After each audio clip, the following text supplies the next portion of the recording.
The proceeding will start shortly. Our inquiry into work in the Democratic Republic of Congo. We have two panels of experts this morning, and we plan to take about 45 minutes with each panel. Can I welcome our first panel? And what we generally do is we go straight into questions, but when you first answer a question, please do introduce yourselves. Thank you very much for being here with us. To give a sense of the time, we have about 8 questions that we want to cover with you over the next 45 minutes. Let me start. We've obviously seen some pretty horrendous violence in Kinshasa, deep concern about that. Can each of you very briefly just give us your assessment of the current political situation and whether political dialogue is happening at all? And perhaps if we just go across, starting with Councillor Kaseki. Thank you very much, Chair. The situation in the DRC is very worrying, the political situation, as the incumbent, who is actually finishing his second term as president, is trying to cling on to power. And this has created tension across the country. As you might be aware, Chair, that there was an issue of mistrust between the citizens of the DRC and their government following the election, which was contested in 2011. Yes. And now, with what the president is trying to do, there is actually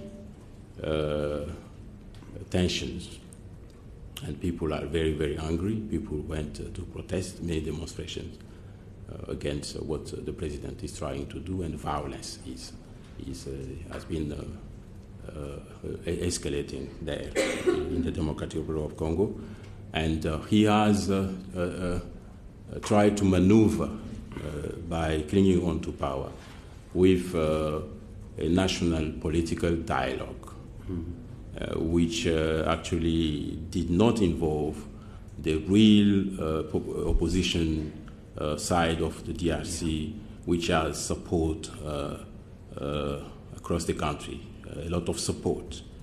They were not involved in that national dialogue. And then, to me, it is a deadlock. It is a deadlock. There is a need, actually, for a proper dialogue. And as the situation is very complex, and the government could not hold elections as scheduled, there are talks about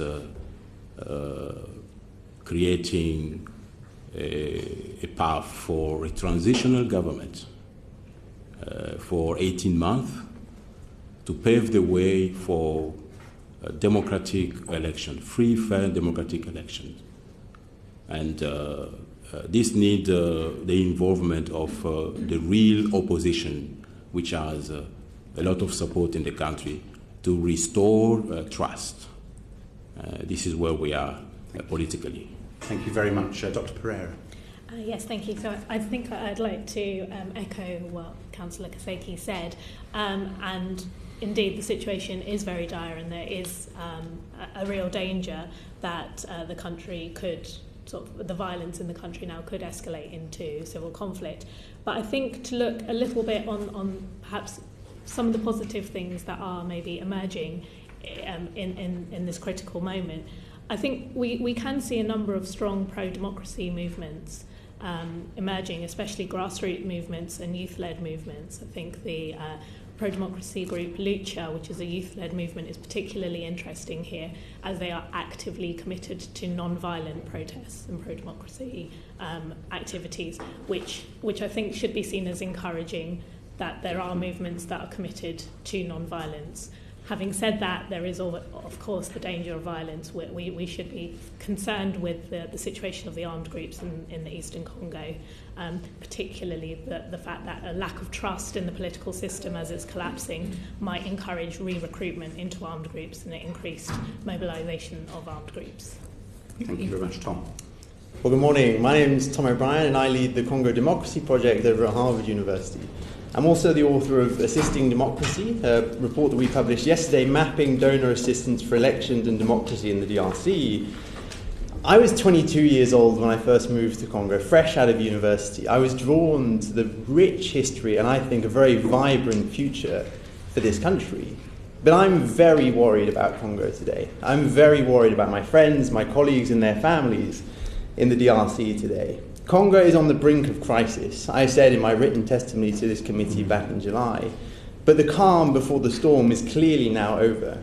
Congo has begun a spiralling descent into crisis that threatens to decentralize Central Africa, a crisis that will obliterate the fragile political framework that has held the country together since the Second Congo War, and a crisis in which there seems to be no human right that President Kabila will not violate to extend his stay in power beyond the Constitution's two-term limit, a crisis in which there will be more fighting, and a crisis in which more innocent people will perish. An average of 20 people are killed each time there's a protest these days. There are still more than 70 armed groups in North and South Kivu provinces alone, wreaking death and destruction, with armed violence stoked by these political tensions. I suppose we still don't really know how deep into this crisis Congo will plunge. Things are bad, but without urgent action today, things will worsen tomorrow. Thank you very much indeed. I have one follow-up question and then I'm going to bring in colleagues. That is, what should the international community in this context be doing, and who within the international community is best placed to lead on that? And secondly, bearing in mind the human rights violations that we just heard about, is there a case for sanctions against some high-ranking Congolese officials? And should we go in reverse order? So Tom first. Well, I think, thinking about the international community, and I suppose specifically the British government's role in all of this, it's clear to me that acting on its own, the British government has neither the financial resources to circumnavigate the technical obstacles to elections in Congo, nor on its own does it have the diplomatic leverage in Kinshasa, the capital, to navigate the political obstacles to elections happening. So anything we do has to be part of a common international strategy for engagement in the DRC. I'm not here today to be another voice for coordination, a development buzzword that I guess all of us have heard too much, but instead for a single strategy on the part of the international community, combining strategic democracy assistance, and I can get into more details of what I think the priorities should be there, combined with robust political pressure. I'm personally of the opinion that sanctions are urgently needed. I think are urgently needed. The US government has led the way President Obama has led the way in authorizing sanctions to be imposed on anyone in the DRC who's subverted democracy or democratic institutions or who's responsible for serious human rights violations. I think many Congolese people were dismayed when the European Council decided a week or two ago not to impose sanctions in the DRC, but to wait and see. I don't know how much longer the European Union will wait. How much more violence does the European Union have to see before we impose those sanctions? I don't think, to caveat that sanctions is an overnight solution to this problem, but it can help in preventing impunity for some of those acts of violence by Congolese leadership. Thank you very much, Dr. Pereira. Great, thank you. And I'd also like to say that I also do support sanctions against sort of top levels of government. I think what's interesting now is that as Kabila loses his democratic legitimacy, that provides an opportunity for the international community to really leverage the donor support that they give and the support that they give to the Congolese state in order to promote greater accountability from the Congolese government, to really push for the government to uphold its half of the social contract and to provide services and security for citizens, which it really hasn't been doing. At the same time, I think there's a point here now that the international community can engage with other actors within the Congo now that the state is losing its democratic accountability, that there is scope there to work with civil society organisations, to work with these grassroots movements that are emerging. And I think this is an area now where the international community can engage there and not feel that they're undermining a democratically legitimate sovereign. Thank you. Councillor Kaseki. Thank you, Chair. This is a very, very good point. Actually, I'm struggling to find out the British government position on this because the Americans have come out clearly on this, the French and the Belgian, with sanctions. What is the British government position on this? What is the Foreign Office saying about this? So I would like to see a strong statement from our government here, from the British government, Foreign Office, about sanctions against those individuals involved in human rights violations. The civil society, as mentioned by Dr. Suluda, is really important as well, especially the Catholic Church, which is doing a very, very good job about challenging the government. And I think CAFOD as well, Catholic Agency for Overseas Development from this country, England and Wales, need to reach out to the Congolese Bishop Conference as well to try and liaise on putting pressure. Thank you. Thank you very much. Jeremy. Thank you, Chair. I asked the Prime Minister in the House of Commons yesterday whether the crisis in the DRC had been discussed at the European Council meeting that she attended last week, and she said it hadn't, certainly as a high-level agenda item. Do you think that that's remiss, that such what we obviously all see as being a potentially disastrous situation is not being discussed, and that it's in the shadow of Syria, and to some extent the Congolese government is using the fact that everybody's thinking about Syria all the time as a way of being able to operate under the radar? I'm just going to take one answer because of time. Dr. Pereira, do you want to answer? Yeah, I mean, I do think it's extremely remiss. From a purely aid point of view, the European Union and the British government do give aid to the Congo in quite high numbers, and they should really be keeping an eye on this. For 20 years, there has been a form of humanitarian crisis in the Congo, and not addressing it head on is a real problem. So I think it is incredibly remiss to think it's a secondary conflict to Syria. This could escalate extremely quickly, and not dealing with it at this stage is a real problem. Thank you. Wendy. Thank you, Chair.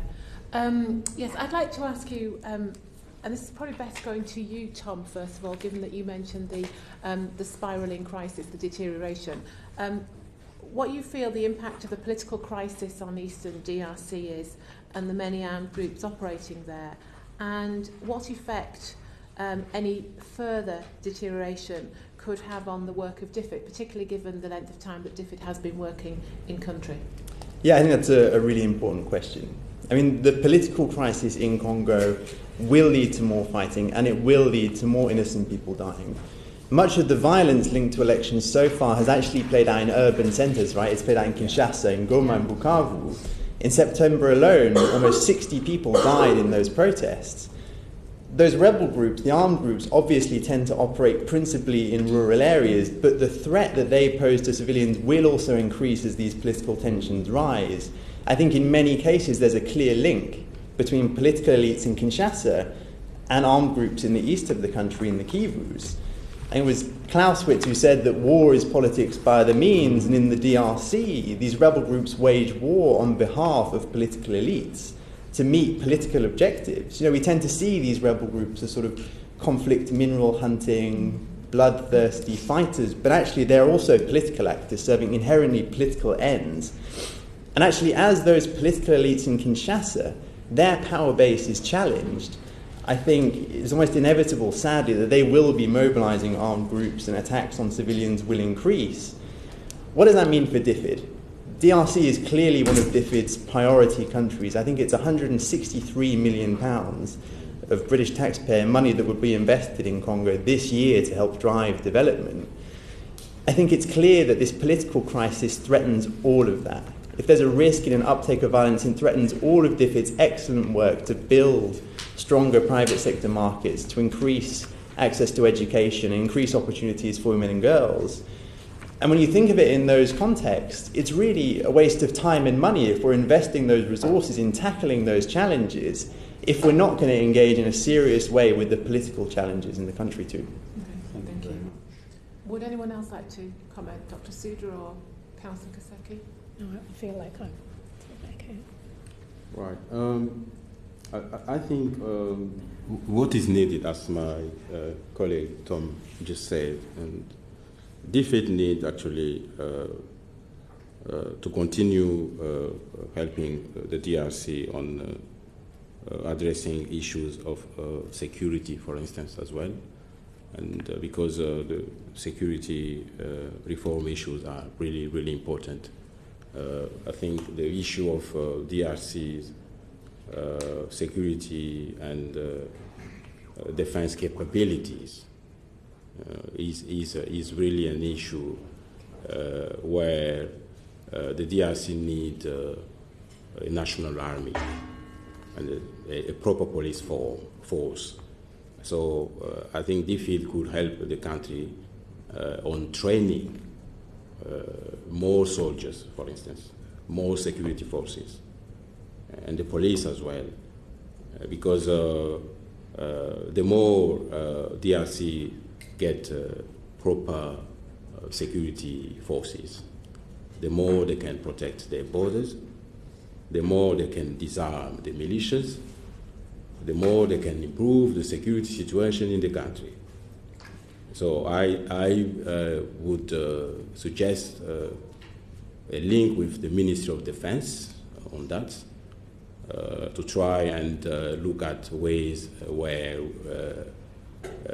this country, DFID, could provide support on training the military.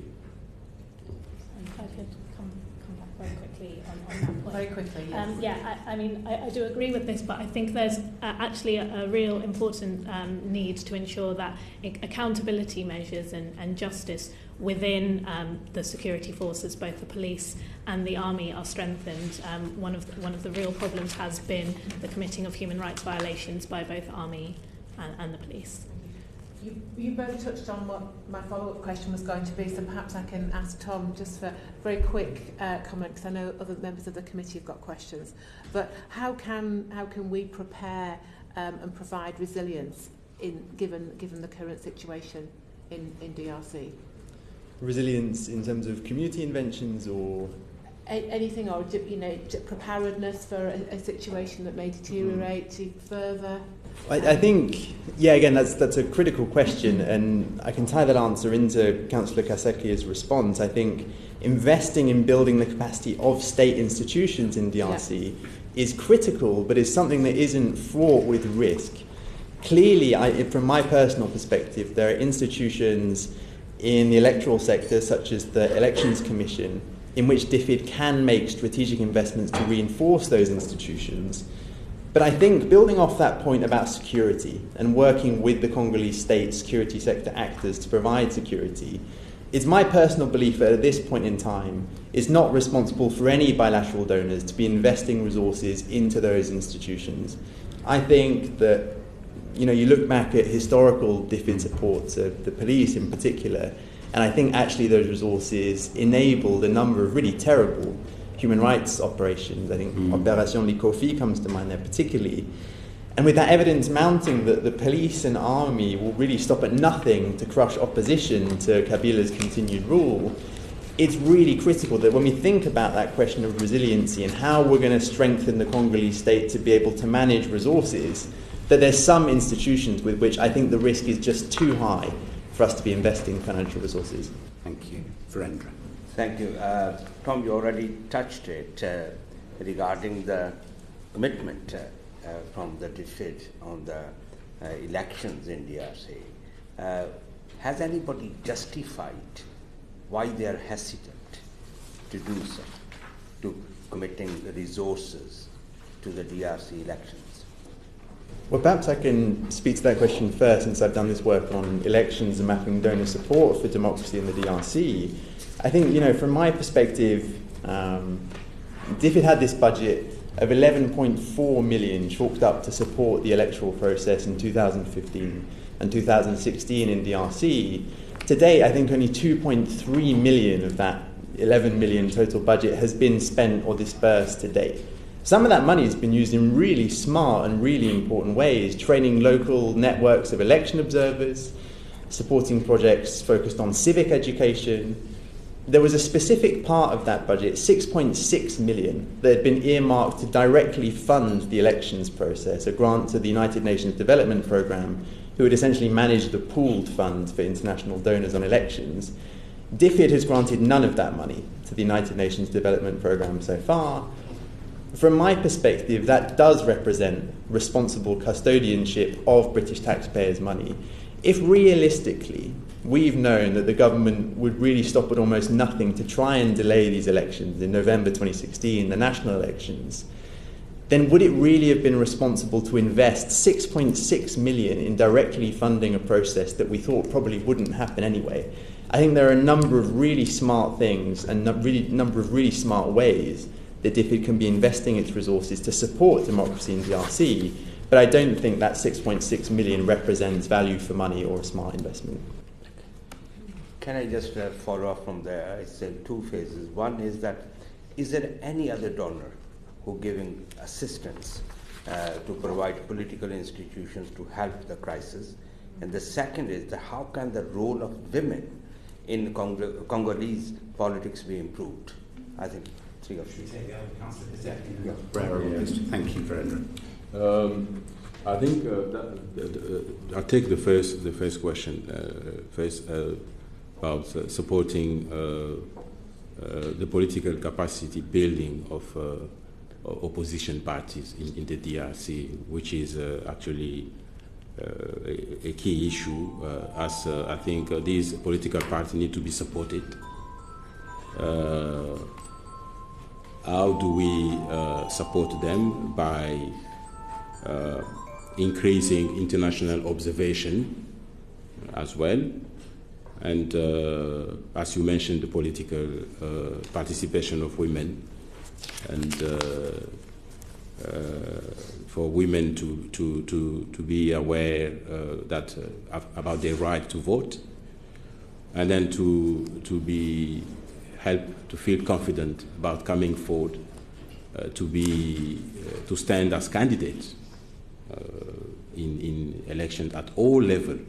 So these are kind of support we need to provide. And then support to the National Independent Electoral Commission to be independent. Because as it is, it seems like it is being controlled by Kabila. It is being dictated by Kabila, manipulating by Kabila. So these need to be really, really independent and provide, as you mentioned about financial support for the election. This need to be provided as well. And support freedom of expression. So the opposition party need to work in an environment where they are protected. They are protected by security forces, by the law, where freedom of the press is, because it is being suppressed. And then they are being targeted by the government of the DRC. And one of the things I will suggest about supporting opposition MPs in DRC's parliament, I think DFID should support parliamentary reform and support opposition MPs about training, for instance, to know what our parliament, for example, in this country is being run, how actually to be effective, an effective legislature. So these are the sort of things where I think DFID should consider, and support the civil society as well. civil society organizations, and because they are playing a vital role on challenging government, on holding government to account, especially the Catholic Church. Thank you. Thank you very much. I'm really sorry, but we're going to run out of time for questions. So I'm going to go to the next question now. Do feel free to briefly say something on a previous question when you answer the next one. I'm going to encourage my colleagues to direct the questions to particular panel members, because otherwise we're going to run out of time. Fiona. For the book. Pardon? Tom has published. Yeah, I think my Can question. we request for that book? Oh, copy of the book. Yes, of course. Yes, of course. Thank you, Brenda. Fiona. I think my question will follow on very neatly from what Councillor Kasiki said, because it's directed specifically to Mr O'Brien. You state in your written evidence that DFID should help build the organisational capacity of opposition parties. So there's kind of a very fine distinction between that and supporting the democratic structures, which Councillor Kasiki's talked about. What do you think the effects of your suggestion would be, and does it risk putting DFID in an awkward position politically in the DRC? Yeah, again, a critical question. I think clearly there is some risk when DFID supports a project that's providing capacity building support for opposition candidates and opposition political parties. The risk, I suppose, is that in the eyes of the Congolese government, in the Kabila administration, that Britain is seen as supporting an opposition movement seeking to overthrow his government. It's my personal opinion, I've worked on a number of those projects, that those projects actually function best when you're integrating candidates both from the majority coalition and from opposition parties. I think that also happens to be a good way of diffusing some tension in projects like that. So there is some risk, but a quick point I just add to that is which option here is risk-free? There is risk if we support a project like that, but if we do nothing and just completely withdraw and disengage, there's a risk in the eyes of the Congolese, in their perception of the UK, if we're seen to be on the wrong side of history here, there's a risk to the lives of the Congolese protesters who are out on the streets if we do nothing. So every option, I think, here has some degree of risk. So, just to clarify, what you're saying, therefore, is not dissimilar to Councillor Kasiki, that we should engage in helping to strengthen the democratic structures and engage with politicians of whatever party. That's true, but I think there is also critically a role in investing in those state institutions where appropriate. One very quick specific example I'd point out is I think it's time for DFID to make a very small contribution to the UNDP pool fund to support the secondment of international experts to the CENI, to the Elections Commission, to help with this critical process of updating the electoral roll. That is just such an important process, and I think there can be a huge value added in a public sector institution like that too. Thank you. Thanks. And my next question then is to Dr. Pereira. You note in your evidence that despite more than a decade of considerable peace-building work in DRC, international intervention has not significantly reduced fragility, instability or poverty. And my question is there a form of long-term peace-building intervention that you think could work? Yeah, absolutely. I think what the evidence has shown is that the peace-building initiatives that have taken place so far in the Congo have tended to focus on the short-term humanitarian crises that are taking place and have tended to be about conflict containment and crisis containment rather than long-term development. And in part that's because of short program cycles, quick turnover of staff who aren't taking the long-term view. But if you look at the fact that there hasn't been a significant improvement in either development or security over that time, and look at why people are joining armed groups, why there's constant conflict and conflict over land, for example, you see that there hasn't really been an investment in the long-term development issues, such as investment in secure and stable livelihoods. There hasn't been an improvement in infrastructure that allows economic development to thrive, for example. And while the crisis containment is extremely important in the immediate context, taking a long-term view of building up resilience through these development infrastructure is really important as well and has been largely overlooked to date. Thank you very much. I'm just interested in, just paint me a picture of how you think that would work in practice. So I think when people are thinking about how they're apportioning aid, there's a tendency to say there are people starving in refugee camps. Let's feed these Yes. people. But they're not looking at the fact that a lot of these people live on very fertile land that they've been driven away from because of conflict, or that the roads are so bad that they can't then trade.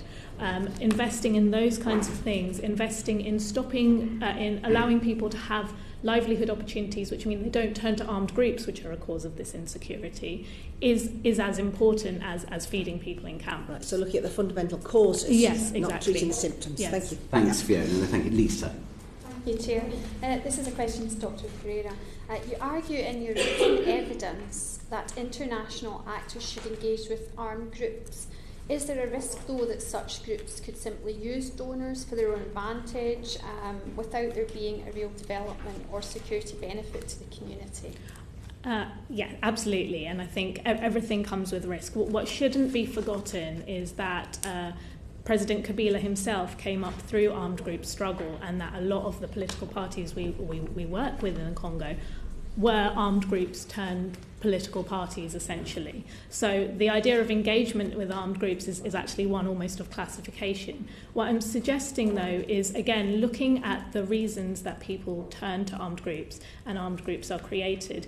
As has been mentioned by a number by both my colleagues, there is a link here where political elites often leverage and use armed groups and create armed groups for their own means. So that link is not actually as dissimilar, as separate and oppositional between political elites and armed groups as we might think. So we sort of work a little bit with armed groups off the record anyway.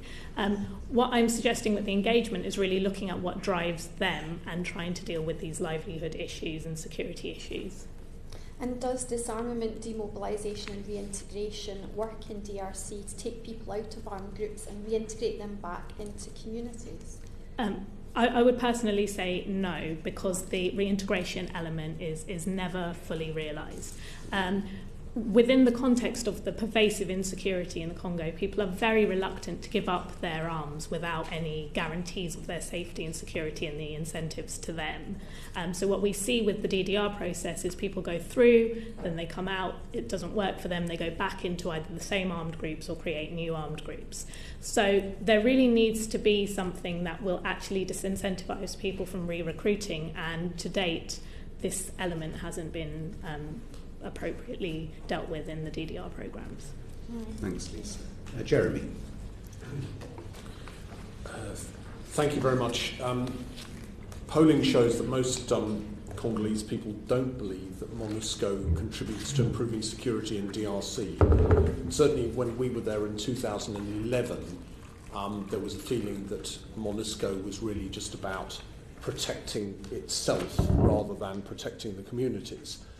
Obviously, the Security Council basis for MONUSCO has changed since then. Do you see MONUSCO as being more effective than it used to be, and how effective is it now? Perhaps, Tom, if you would. Sure. When we think about MONUSCO, there's this strategy, the I4S, which is sort of the underpinning document that dictates their operational decisions and overall strategic decisions too. I would sort of say, to first kick things off, that the concept behind that is an excellent one, that there is a strategy driving the interventions of donors, what donors are funding, and what NGOs, non-profits on the ground are implementing. The degree to which that's really happening is something I would potentially take issue with. I think sometimes this concept of stabilisation, which drives the MONUSCO mission, feels a bit like a catch-all term for just anything that works. If we can create economic opportunities, that's stabilisation. If we can increase access to education, that's stabilisation. It's really not. That strategy needs to be driven by a really rigorous analysis of specific drivers of conflict. MONUSCO proposing very specific interventions that respond to those very specific drivers of conflict. Donors funding and implementers implementing, and from my perspective, that is not happening at all for the moment. So what would you identify as the drivers of conflict that are not being addressed? I think the critical challenge here is that we tend to paint a single narrative of conflict in Congo, to say there is one singular war. The reality is, in the east, where I lived in Goma in North Kivu, there are many very localized drivers of conflict, and international policy, including MONUSCO's approach, needs to get better at really rigorously analysing those very localised drivers of conflict. There can be something as small as land disputes. It can be something as small as who has right over particular cattle, and design appropriate interventions to intervene. That also helps with a preventative model, a predictive model. Where should you be stationing your troops and your resources to best respond to where conflict could arise? I don't think that granular, localised analysis is happening right now, and it's not informing strategy from my perspective. So in a way, it's a little like Nigeria, where the northern conflict is Boko Haram, the central conflict is Fulani herdsmen and land, and the southern conflict is over oil, all within the same Exactly. country. We're within the space of, I think, 10, 20 kilometres, the specific driver of conflict could be very different.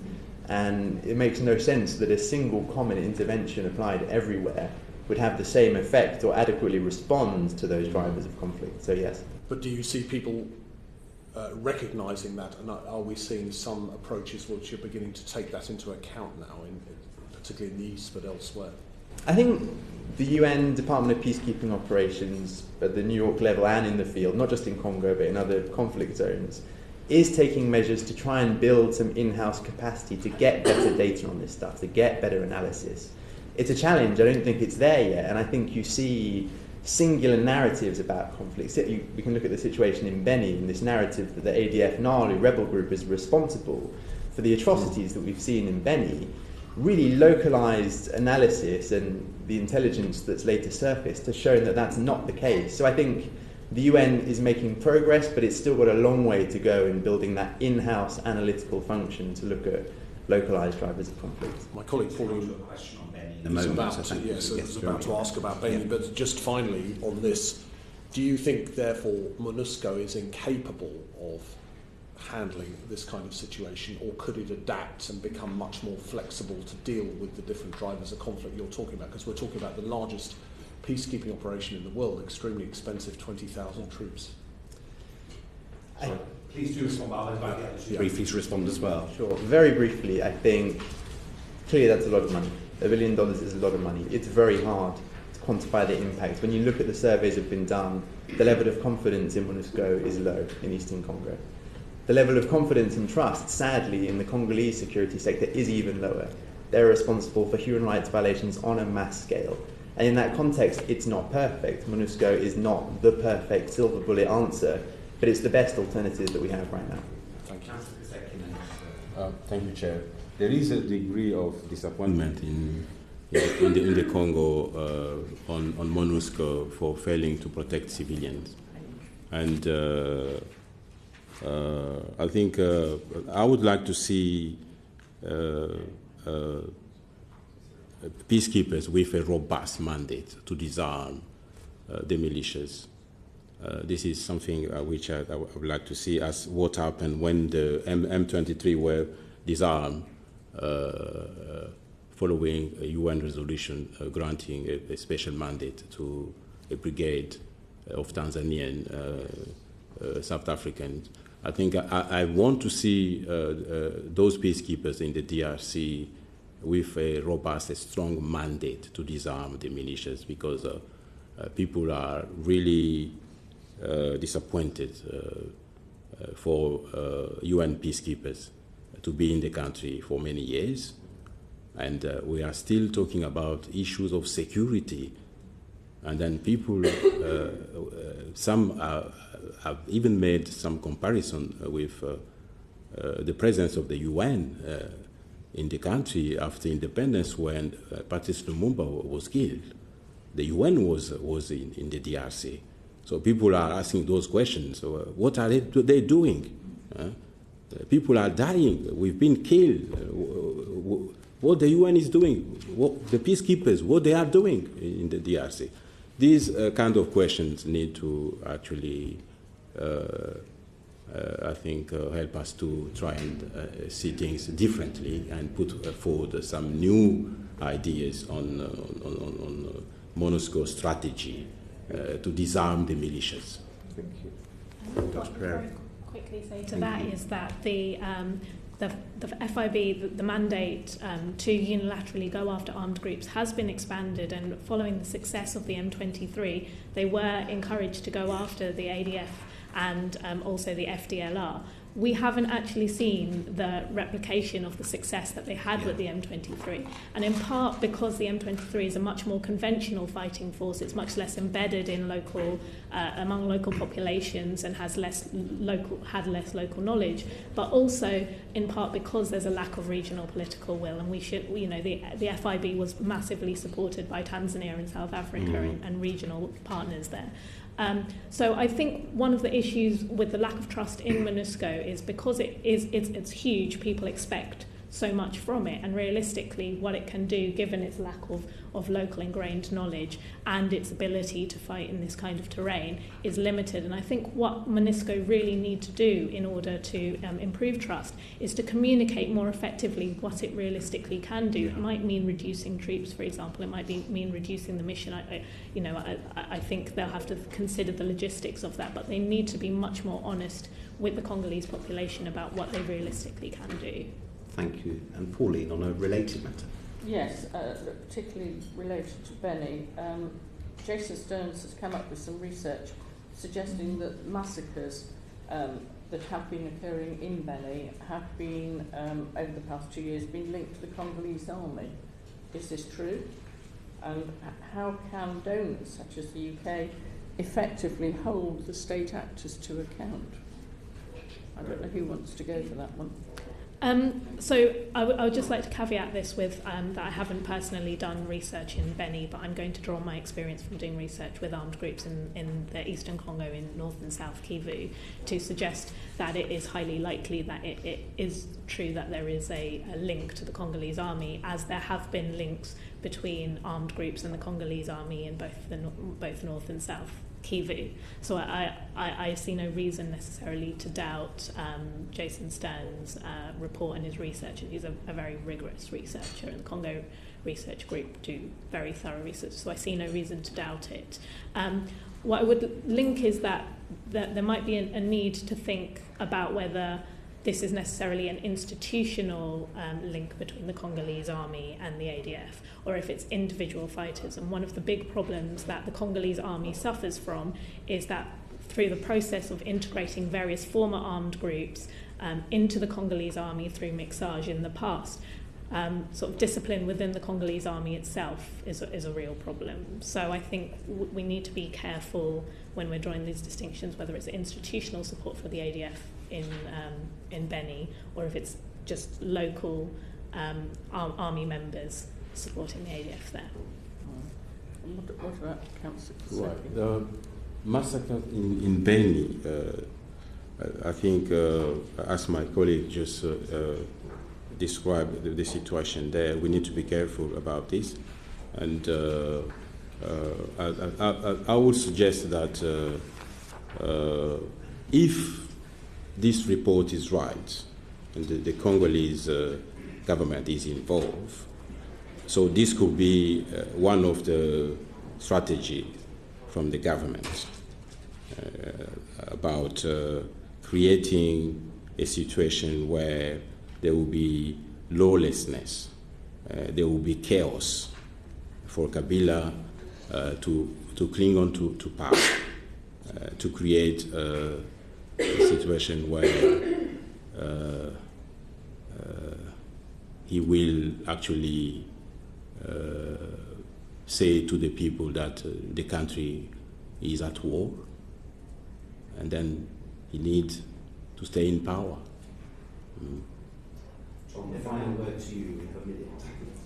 Yeah, I think. Well, actually, I was going to ask you specifically, do you think MONUSCO should be doing more to stop these massacres? And if so, how? Thanks. Let me start with a quick word about Beni.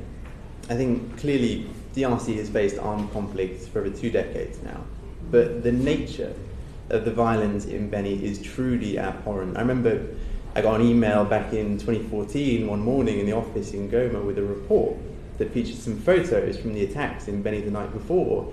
I will never forget the photos of severed limbs, intestines spilling out of a stomach that had clearly been hacked over with machete, truly awful things. 500 people died like that in the space of a year. This is truly extraordinary violence that necessitates extraordinary attention and extraordinary resources committed to this. both the Congolese government and the UN blamed the ADF NALU principally for these reports. And as you say, Jason Stern's research and other researchers at the Congo Research Group have shown that actually that was an intelligence failure of epic proportions. We know that Congolese troops were involved. We know that different RCD-KML rebels were also involved and smaller local militias. That report did a good job of finding out who the potential killers have been in Beni. We still have no idea about what's driving this violence. We have no idea what caused this sudden uptick in violence in Beni. It's shocking, and I think, the Congolese government launched an investigation into this. Its findings are not public. That is a gigantic challenge. The UN has started to deploy more troops up to the Beni region, but this violence is continuing. We clearly need to direct an awful lot more attention to this, or else this is going to continue. Thank you very much indeed, and can I thank all three of you for your responses. We've obviously covered a lot of issues, and we could have spent 5 times as long and get into more detail, but I think it's really valuable for us hearing from you in person. And please feel free to stay in the public area if you wish to for the second panel.